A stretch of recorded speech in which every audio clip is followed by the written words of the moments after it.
এটা বলতে গেলে একটা তারা অপমান করে পাঠিয়ে দিয়েছে। ভক্তরা অপেক্ষায় ছিলেন সকালে বাংলাদেশের মাটিতে পা রাখবেন ফাহমিদুল ইসলাম, কিন্তু দলে না রাখায় বিমানবন্দরে দেখা গেল না ইতালিয়ান লিগে খেলা এই ফুটবলারকে। সৌদি আরবে ক্যাম্প শেষ করে ঢাকায় না ফিরেই ইতালির বিমান ধরেছেন তিনি।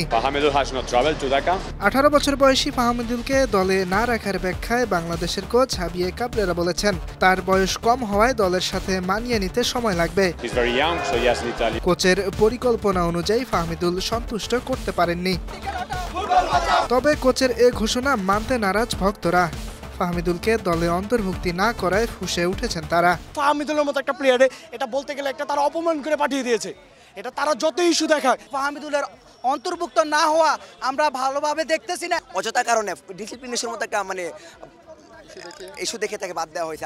সামাজিক যোগাযোগ মাধ্যমে হ্যাশট্যাগ ব্যবহার করে ফাহমিদুলকে দলে অন্তর্ভুক্তির দাবি করেছেন ফুটবল ভক্তরা। ক্যাম্প থেকে ফাহমিদুলের বিদায়কে ভালোভাবে নেননি বাংলাদেশের সাবেক অধিনায়ক বিপ্লব ভট্টাচার্য। এক ফেসবুক পোস্টে হতাশা প্রকাশ করে তিনি জানান, সম্ভাবনাময় এই ফুটবলারকে দলে রাখা যেত। ফাহমিদুলকে এভাবে বিদায় করে দেওয়ায় সে লাল সবুজের জার্সির প্রতি আগ্রহ হারিয়ে ফেলতে পারে। এটা বাংলাদেশের ফুটবলের জন্য বাজে উদাহরণ বলেও মনে করেন তিনি।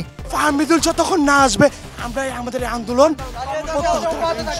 ইয়াসির আরাফাত সবুজ, বানু টিভি।